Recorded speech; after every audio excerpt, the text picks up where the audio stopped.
Good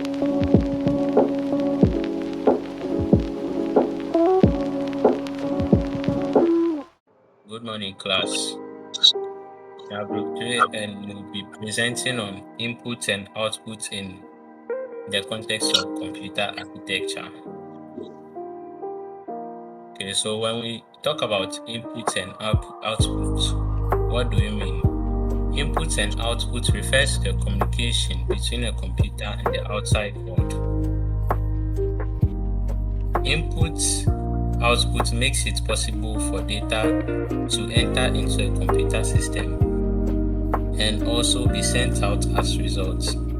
It is critical for three main reasons: user interaction with computers, data transfer between devices, communication with external systems. Types of input and output devices. For the input devices, they send data to the computer. So the examples we have there are keyboard, mouse, scanner, microphone. These are the common ones. Then the output devices. They are the devices that receive data from the computer. So we have the monitor, the printer, the speaker. Then the both input and output devices. There are some devices that serve both purposes.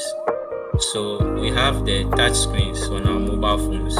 We have the network cards. We have the storage devices.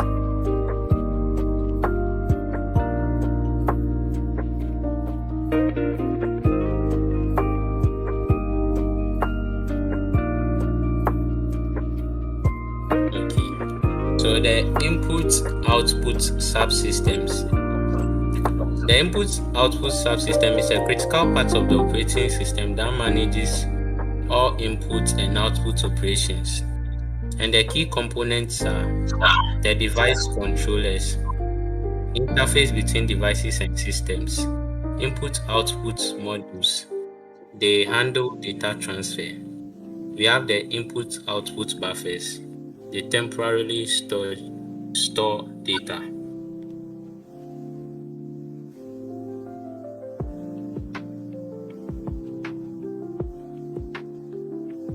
Okay. So we have the input-output techniques. There are three. We have programmed input-output, interrupt-driven input-output. Let me just shorten it, I/O. Then we have the direct memory access, DMA. So with the programmed I/O, the CPU executes instructions that directly control input-output operation.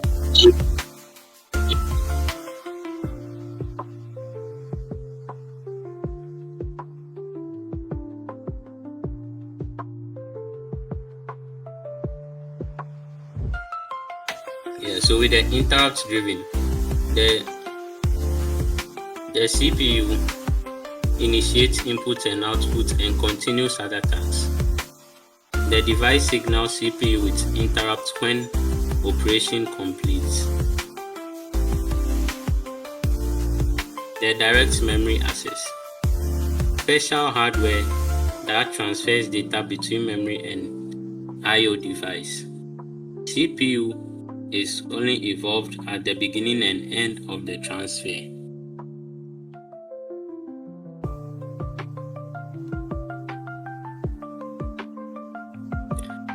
We have the input-output interfaces and ports.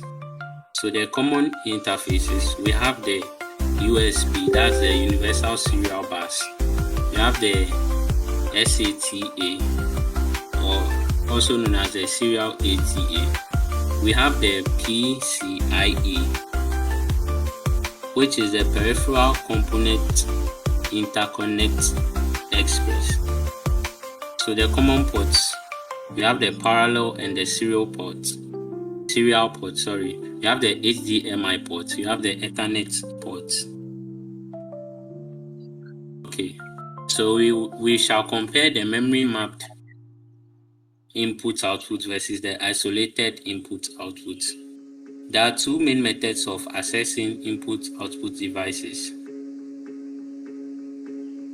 Now, with the memory mapped input output, it shares the address space with memory. It uses same instructions as memory access. Example, the graphics cards in modern personal computers. Then the isolated input and output. It separates address space from the memory. Uses special input-output instructions. Example, the legacy x86 systems.